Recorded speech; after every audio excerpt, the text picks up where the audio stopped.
হেমন্ত দত্ত আবাহন থিয়েটাৰত বহুত বছৰ থাকি গ'ল।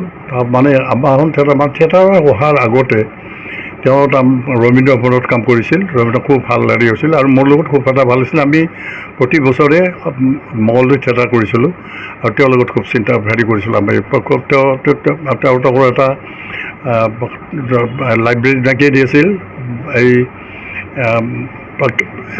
এই আমাৰ হেৰি থকা যে লাইব্ৰেৰী থকা এটা সিহঁতৰ অনুষ্ঠান এটা আছিল আৰু সেই অনুষ্ঠানৰ কাৰণে সিহঁতে কৰিছিল হেৰিটোত। তাৰপাছত আমাৰ মঙলদৈত মই এবাৰ তাক ক'লোঁ মঙলদৈৰ পৰা তাক লগ পাওঁতে যে এটা কাম কৰা, তুমি এইবিলাক যে কাম কৰি আছা ৰবীন্দ্ৰ ভৱনত কি কাম কৰি থাকা, তুমি ভাওনাত আহা, ভাওনাত আহিলে ভাল দেৱা, তোমাৰ ভাল পইচা পাবা এটা হেৰি আহিলে। গ'লে কিন্তু তোমাৰ তাতে যাম।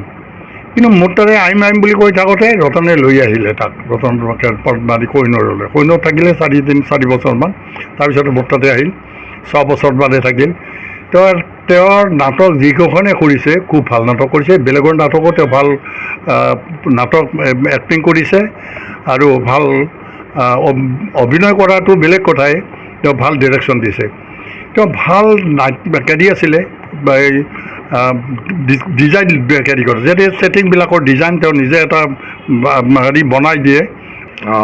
তেখেতৰ মৃত্যুৱে সঁচাকৈ আমাৰ ঘৰখনক হওক, আমাৰ কহিনুৰ পৰিয়ালবৰ্গক হওক খুব আৱেগিক কৰি তুলিছে।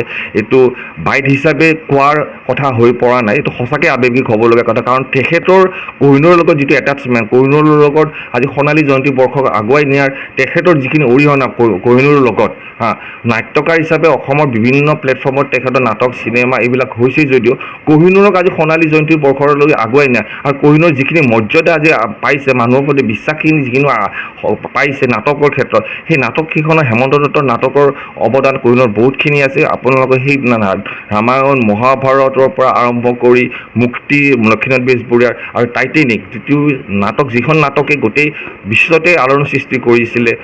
ভাৰতবৰ্ষত ভ্ৰাম্যমান থিয়েটাৰ বুলি এটা বস্তু চিনাকি কৰাই দিছিলে টাইটেনিক নাটকখনে। সেইখন নাটকৰ নাট্যৰূপ আছিল হেমন্ত দত্ত খুৰাই আছিলে।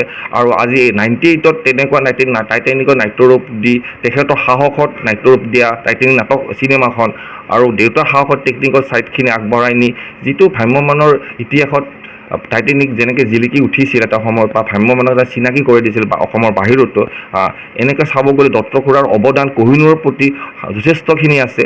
আৰু ইভেন তেখেতে আমাৰ ঘৰৰ এটা পৰিয়ালৰ নিচিনা আছিলে।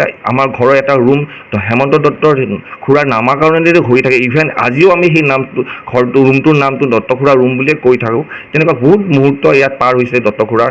আৰু ক'ব গ'লে কহিনুৰ আৰু ৰতন মোৰ দেউতা এটা কইনৰ ইপিঠি সিপিঠি আছিলে আৰু আজি তেখেতৰ মৃত্যুৱে চিৰিয়াছলি স্পিকিং ক'ব গ'লে অসমৰ বিভিন্ন ক্ষেত্ৰত কি ধৰণে ইয়াত সেই পৰিছে, প্ৰভাৱ পৰিছে বা ইয়াক কিন্তু কহিনুৰৰ কাৰণে বা ব্যক্তিগতভাৱে কহিনুৰৰ পৰিয়ালবৰ্গৰ কাৰণে এইটো সঁচাকৈ এটা খুব দুখজনক কথা বা আৱেগিক হৈ পৰাৰ কথা।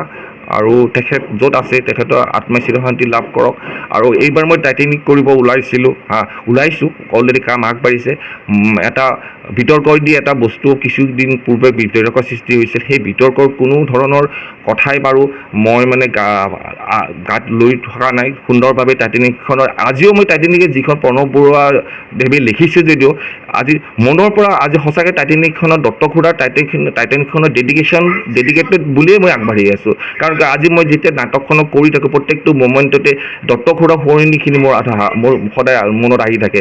আৰু তেনেকৈ আজি টাইটেনিক কৰি থকাৰ সময়তে এই ঘটনাটো হোৱাৰ কাৰণে মই বিৰাট দুখিত হৈছোঁ।